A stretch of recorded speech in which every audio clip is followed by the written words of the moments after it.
साहित्य लहर में आपका स्वागत है। आज आप सुनेंगे मालती जोशी जी की कहानी मन धुआं धुआं। आइए कहानी सुनते हैं। यूं तो पूरे रास्ते ही मन खराब रहा था, पर जब स्टेशन पर कोई नजर ना आया तो डर घबराहट में बदल गया। पता नहीं क्या बात है, कौन बीमार है, कुछ तो होगा ही। तभी तो बड़े भैया ने तार देकर बुलाया है, नहीं तो पिछले 12 वर्षों में एक बार भी तो ऐसा नहीं हुआ। सच तो यह है कि बाबूजी की मृत्यु के बाद साग्रह कभी निमंत्रण आया ही नहीं। वे थे तो तीज त्योहार पर बुला भी लेते थे। अब तो यह है कि बड़े भैया के हल्के से इशारे का भी बहाना बनाकर खुद ही चली आती हूँ, ताकि ससुराल में नाक ऊंची रहे। घर अभी थोड़ी दूर ही था कि साइकिल पर स्कूल जाती हुई दीपा नजर आ गई। मैंने फौरन टैक्सी रुकवाई और उतर पड़ी। मुझे इस तरह एकाएक सामने पाकर दीपा पहले तो अचकचा गई, पर दूसरे ही पल साइकिल से उतरकर मुझसे लिपट गई। बुआ, एकदम अचानक कैसे? तुम्हें देखे बहुत दिन हो गए थे ना, इसलिए। मैंने चुटकी से उसकी नाक पकड़कर हिलाते हुए कहा।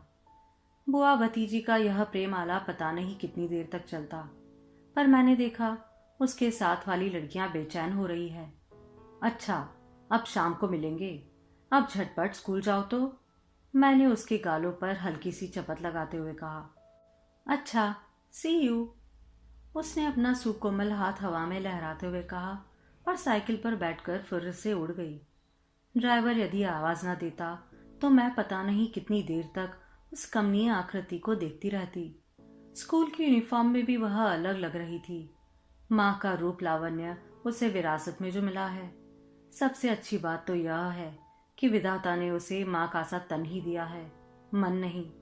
नहीं तो क्या इस तरह मुस्कुराकर स्वागत करती, दौड़कर गले से लिपट जाती। उसकी उस निश्चल मुस्कुराहट से मन एकदम हल्का हो आया था। समझ गई कि घर पर सब कुछ कुशल मंगल है। ऐसी वैसी कोई बात होती तो भला लड़की इस तरह हंसती, खिलखिलाती। तब तो शायद इन्हीं की बात ठीक होगी। कह रहे थे कि प्रॉपर्टी का कोई चक्कर होगा। बार बार जता रहे थे कि आजकल तो लड़कियां भी बराबर की हिस्सेदार होती हैं। इतना ताव आया था मुझे। बाबूजी ने भर भर थैली दहेज दिया था, लेकिन फिर भी इन लोगों की तृप्ति नहीं होती। अब भी आस लगाए बैठे हैं। खुद ही साथ आना चाहते थे, पर मैंने ही मना कर दिया। तब भी गाड़ी छूटने तक हिदायतें देते रहे कि बिना जाने बुझे किसी कागज पर दस्तखत नहीं करना। पता नहीं किस प्रॉपर्टी का सपना देख रहे हैं। गांव में एक पुराना सा मकान और 8-10 बीघे खेत है, बस। शहर के जिस बंगले पर सबकी आंखें लगी हुई है, वह तो भैया की अपनी कमाई का है। यह जमीन उन्हें ससुराल से दहेज में मिली थी। दीपा को भेजकर भाभी ने शायद अभी अभी ही दरवाजा बंद किया था। सिटकनी खोलते हुए बोली, अब क्या रह गया? पर मुझे देखते ही चुप हो गई। अरे सुमित्रा, तुम? उनके मुंह से बस इतना ही निकला और वे दरवाजा छोड़कर खड़ी हो गई कि आना हो तो अंदर आ जाओ, दरवाजा खुला है। यह कोई नई बात नहीं है, अब तक तो आदत हो जानी चाहिए थी, पर पता नहीं क्यों मन पर हर बार एक चोट सी लगती है। लगता है उल्टे पैरों ही लौट जाओ, पर कहाँ हो पाता है वह। ससुराल में अपनी ममतामयी भाभी की इमेज जो स्थापित कर रखी है, वही मुझे मुंह चढ़ाने लगती है। पंडित काका, जल्दी से चाय बना लो 2 कप, और गोभी आलू की एक सब्जी और छोक दो। चौके से भाभी की आवाज आ रही है।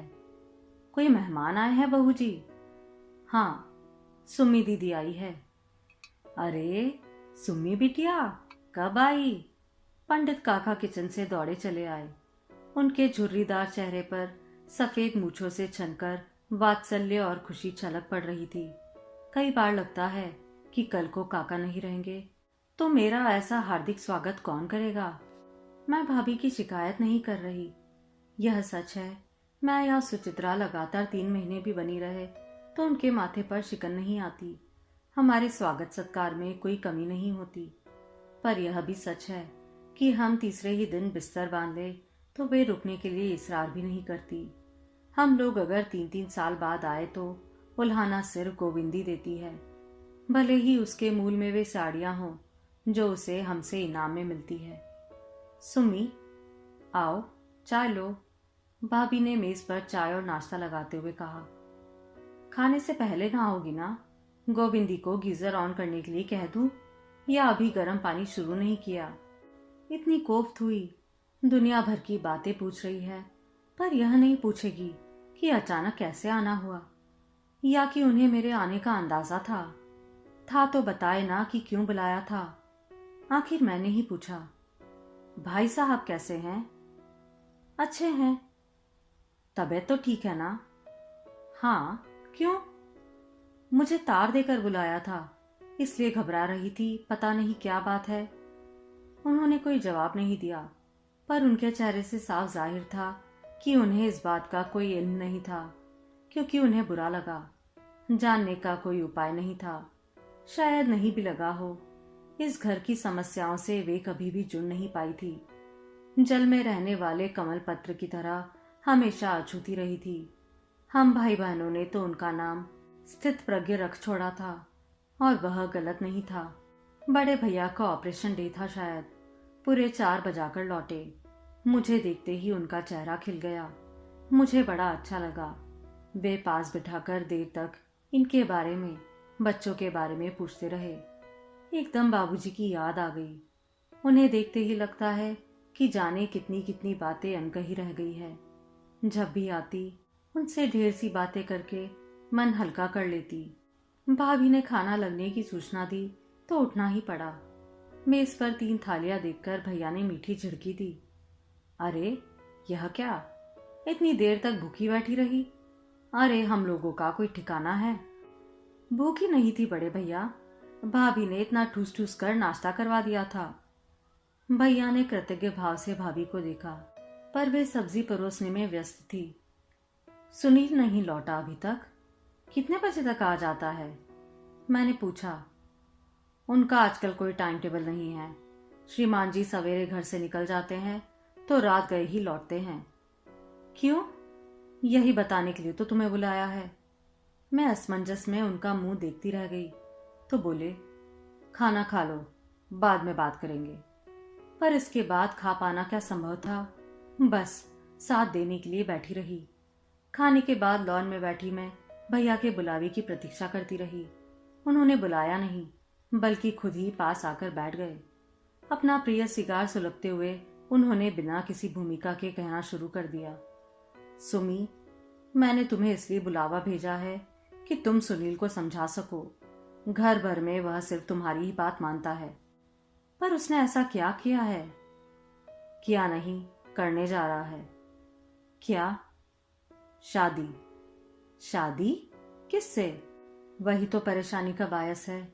वह डॉक्टर कुमार की लड़की से शादी कर रहा है। डॉक्टर कुमार की लड़की? मतलब शामली से? हाँ, एक ही तो लड़की है उनकी, और उसका किस्सा भी शायद तुम जानती हो। किस्सा सर्वविदित ही था। डॉक्टर कुमार के विद्यार्थी जीवन के प्रणय व्यापार की फलश्रुति थी शामली। वार्डन की विधवा पुत्र वधू के प्रति सहानुभूति कब प्रेम में बदल गई, उन्हें पता ही नहीं चला, और जब पता चला तब बहुत देर हो चुकी थी। शामली की माँ का वही हश्र हुआ जो भारतीय समाज में ऐसी अभागिनों का होता है। पर अंतर्ध्यान होने से पूर्व वह कुमार साहब को लड़की का आता पता दे गई थी। वे अनाथालय में उससे संपर्क बनाए रहे। संयोग कुछ ऐसा हुआ कि शादी के 10 साल बाद तक उनके यहाँ कोई संतान नहीं हुई। डॉक्टर, वैद्य, हकीम सभी के यहाँ से उन्हें निराश लौटना पड़ा। हताशा के उन क्षणों में उन्होंने पत्नी के सामने अपना गुरु गंभीर अपराध स्वीकार कर लिया। फिर उसी उदार मना नारी की सहमति से डॉक्टर कुमार उस अबोध बालिका को घर ले आए थे। सावली दुबली सी उस हंसमुख लड़की ने आते ही उस घर को रौनक से भर दिया था। सुनील फर्स्ट ईयर से ही उनका प्रिय विद्यार्थी था। अपना शोध प्रबंध भी उसने उन्हीं के निर्देशक में लिखा था, और अब तो उन्हीं के विभाग में काम कर रहा था। घर आना जाना बना ही रहता था। सुमी, क्या सोच रही है? भैया, इस संभावना पर हमारा ध्यान पहले क्यों नहीं गया? संभावना थी नहीं सुमी, बनाई गई थी। कुमार साहब ने जानबूझ के दोनों को खूब स्वतंत्रता दे रखी थी, ताकि उनका बोझ आसानी से हल्का हो सके। भैया की बातें सुनने में ज्यादा अच्छी नहीं लगी, पर वह सच से ज्यादा दूर भी नहीं थी शायद। सारी शाम मेरे कानों में बड़े भैया के शब्द गूंजते रहे। मन बेतरह उलझ गया था। शाम को दीपा लूडो का बोर्ड उठा लाई। बेचारी दीपा मुकेश के बोर्डिंग स्कूल में जाने के बाद बेहद अकेली पड़ गई थी, इसलिए मेहमान आते हैं तो खुद ही अपना और उनका मनोरंजन कर लेती थी।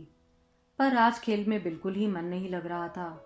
2-4 बाजियों के बाद वह जैसे मेरी मनस्थिति भाप गई और होमवर्क का बहाना कर कर उठ गई। उसके जाते ही मैंने राहत की सांस ली। अपने कमरे में आकर बिस्तर पर पड़ी रही। जब भी यहाँ आती हूँ भाभी के प्रति कृतज्ञता से भर उठती हूँ कि उन्होंने यह कमरा अभी भी हम बहनों के नाम रख छोड़ा है। यह कमरा ना मिले तो शायद पियर आने का आधा आनंद ही जाता रहे। सच बड़ा सुकून मिलता है यहाँ आकर। लगता है जैसे मेरी बिल्कुल अपनी दुनिया है, इस पर और किसी का दखल नहीं है। सुनील पता नहीं कितने बजे लौटा। सफर की थकान से तो मैं निढाल हो गई थी। उसने मुझे नींद से जगाया, मेरे पांव छुए और फिर मेरी गोद में सिर रखकर लेट गया। इतना बड़ा हो गया है, फिर भी उसके दुलार का चाव अभी नहीं भरा। माँ तो 4-5 साल का छोड़कर ही चल बसी थी। माँ की ममता का अभाव बहनों के लाड प्यार ने ही पूरा किया था। कहाँ रह गया था रे? पूरा दिन हो गया राह देखते हुए, मैंने उसके बालों में उंगलियां पिरोते हुए कहा। जरा काम में उलझ गया था, अभी अभी तो लौटा हूँ। खाना खाते हुए काका ने बताया कि तुम आई हो, बस थाली छोड़कर भाग आया। बड़ी मेहरबानी। अब आप सुनाइए, ये अचानक मेहरबानी कैसे हो गई? जीजा जी महाराज इतने दयालु कैसे हो गए? आपके कारण। मेरे कारण? हाँ, आपको समझाने के लिए मेरी बुलाहट हुई है। अच्छा, तो फिर शुरू हो जाइए।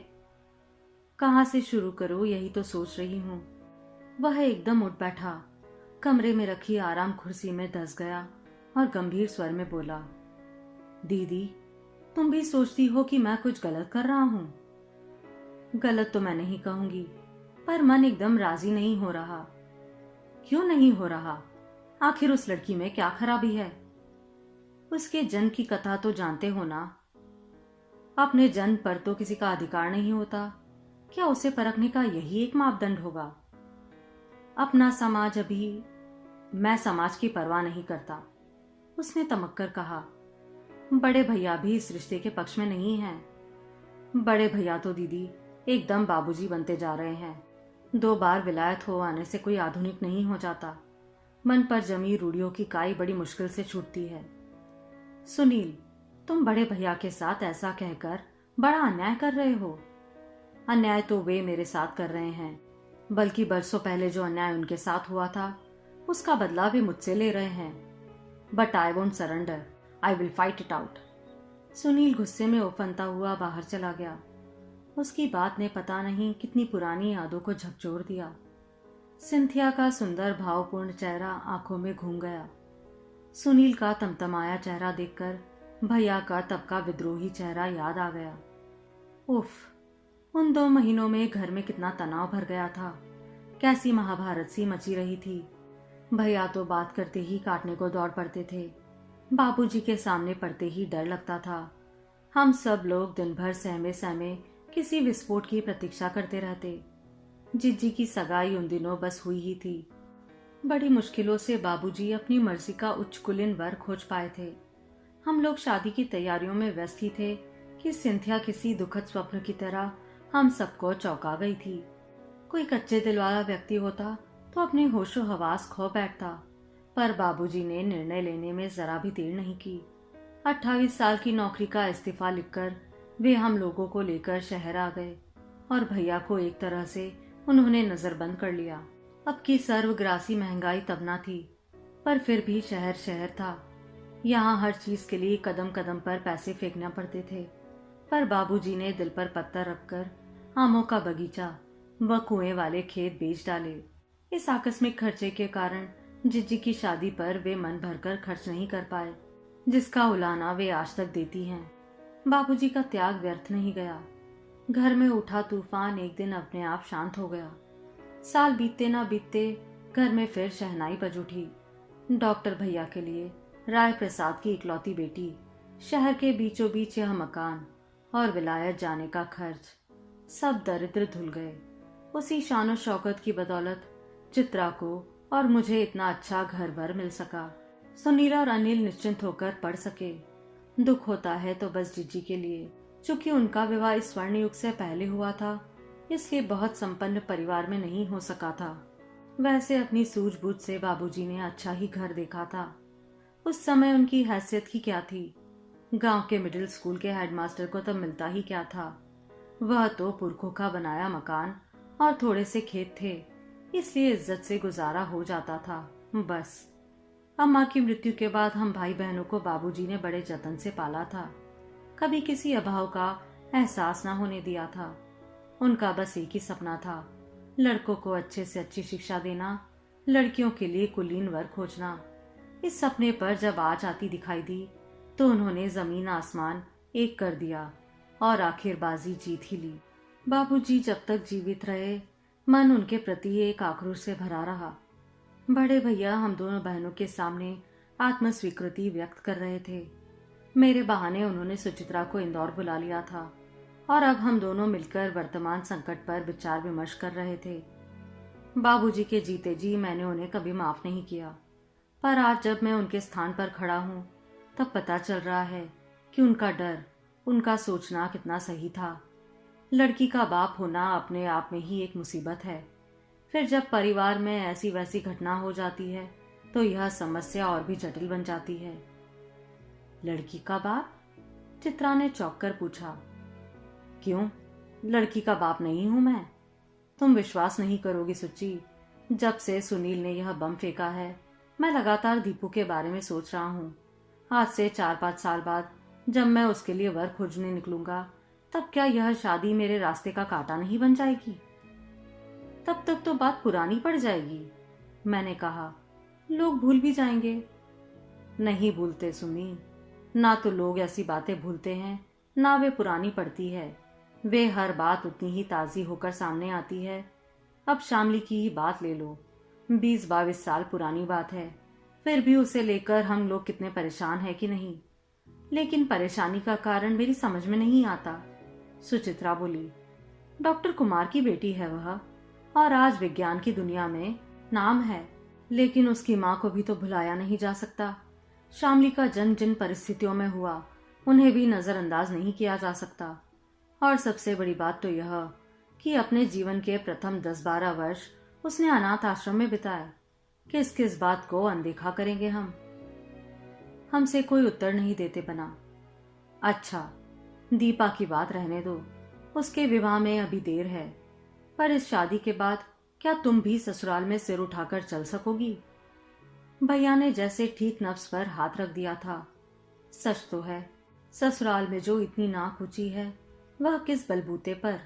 बाबूजी की हेडमास्टरी का तो वहां कभी जिक्र ही नहीं उठा। बस भैया की कीर्ति, भैया का वैभव, भैया के बच्चे, भैया की ससुराल, इन्हीं की चर्चा चलती रहती है। अनिल कनाडा जाकर ऐसे गुम हो गया कि कभी राखी की पहुंच भी नहीं देता, पर हमारे गौरव ग्रंथ में उसका नाम भी दर्ज है। हाँ, जिज्जी और उसकी गवीं फटीचर ससुराल के कारण कभी कभी उपहास झेलना पड़ता है। सुनील ने अगर यह शादी कर ली तो वह किरकिरी होगी कि बस। हमें यूं स्तब्ध कर देने के बाद भैया ने गंभीर स्वर में कहा, मैंने इस घर के लिए क्या किया है यह मेरे कहने की बात नहीं है, पर यह जरूर कहूंगा कि इन दोनों भाइयों ने मुझे हमेशा निराश ही किया है। सोचता था दोनों डॉक्टर बनकर मेरी सहायता करेंगे, पर अनिल अपनी जिद पर अड़ा रहा और इंजीनियर बन गया। मैं उससे भी खुश था। तुम दोनों की शादी में मैंने 1-1 लाख रुपया लगाया, पर अनिल जब अपने आदर्शों की दुहाई देकर एक साधारण घर की लड़की ब्याह लाया तब भी मैं चुप रहा। लेकिन उसने कभी अपनी जिम्मेदारी को समझा ही नहीं। मजे से 7 समंदर पार जाकर बैठ गया। अब तो शायद उसे यह भी याद नहीं है कि इस देश में उसका घर है, परिवार है। रिश्ता जो भी है ससुराल वालों से है। कोशिश के बावजूद सुनील को मेडिकल में दाखिला नहीं मिल सका। मैंने सब्र कर लिया। मैं उसकी पीएचडी से भी संतुष्ट था, पर अब ये जो गुल खिला रहा है उसे क्या कहूँ। मेरी प्रेस्टीज का ना सही, उसने इस घर की प्रतिष्ठा का, स्वर्गीय बाबूजी की आत्मा का तो ख्याल किया होता। बाबूजी पिता थे, शायद इसलिए अपनी बात मनवा सके। मैं तो सिर्फ भाई हूँ, पिता के सारे कर्तव्यों को करने के बाद भी मेरे अधिकारों की एक ही सीमा है। मैं सिर्फ अनुरोध ही कर सकता हूँ, किसी को मजबूर नहीं कर सकता। बड़े भैया का यह करुण वक्तव्य हमें भीतर तक हिला गया। सच, पूरी जिंदगी बेचारे घर के लिए खटते रहे। आज उनकी टक्कर का सर्जन पूरे प्रदेश में नहीं है। ऑपरेशन के लिए लोग दूर दूर से आते हैं, महीनों क्यों लगाए रहते हैं। कीर्ति और संपन्नता गंगा जमुना की तरह घर को भर रही है, पर उन्होंने जितनी भी कमाई सब भाई बहनों पर खर्च कर दिया। उनका अपना छोटा सा परिवार है, पर उसके लिए भी वे कितना कर पाते हैं।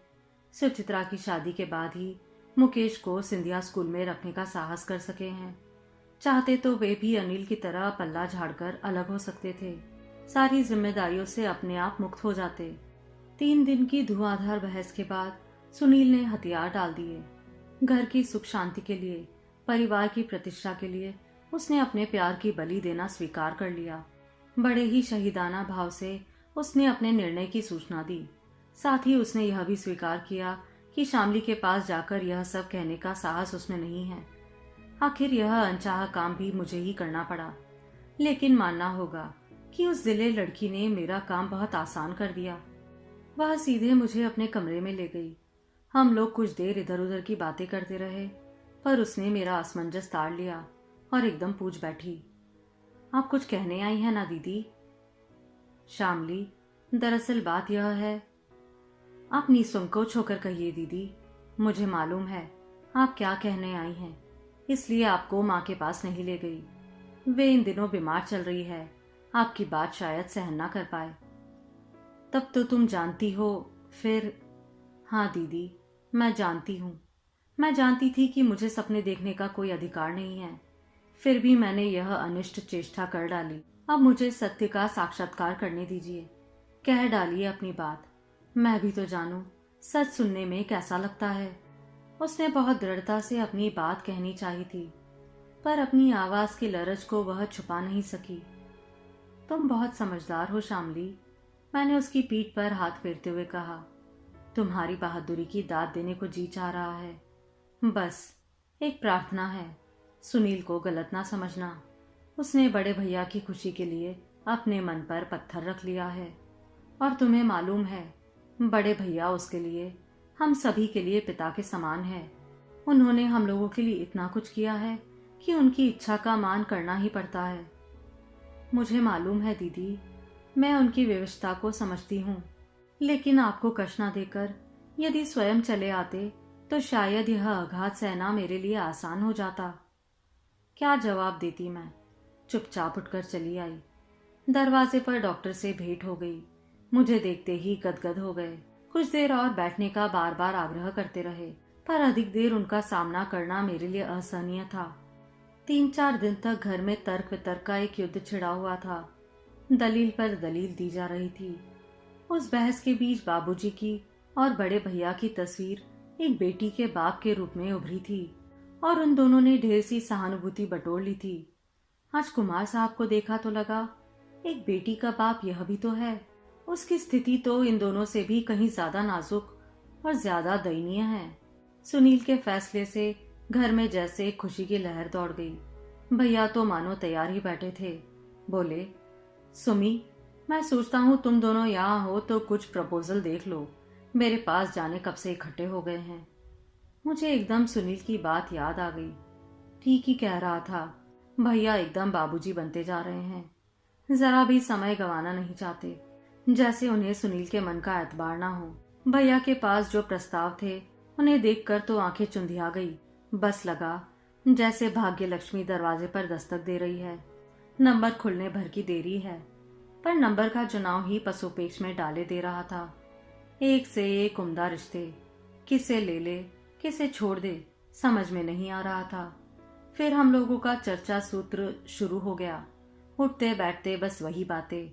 अब खाने की मेज पर पहले किसी मनहूसियत नहीं रही। दीपा भी अपने होने वाली चाची की सिलेक्शन कमेटी का सक्रिय सदस्य थी। हाँ, भाभी इस बहस में भाग नहीं लेती थी, पर यह कोई नई बात नहीं थी। वह हमेशा ही हम सबके बीच होकर भी नहीं होती थी। उनकी इस उदासीनता के हम आदी हो चुके थे। एक और भी प्राणी था जो चुप रहता था, सुनील।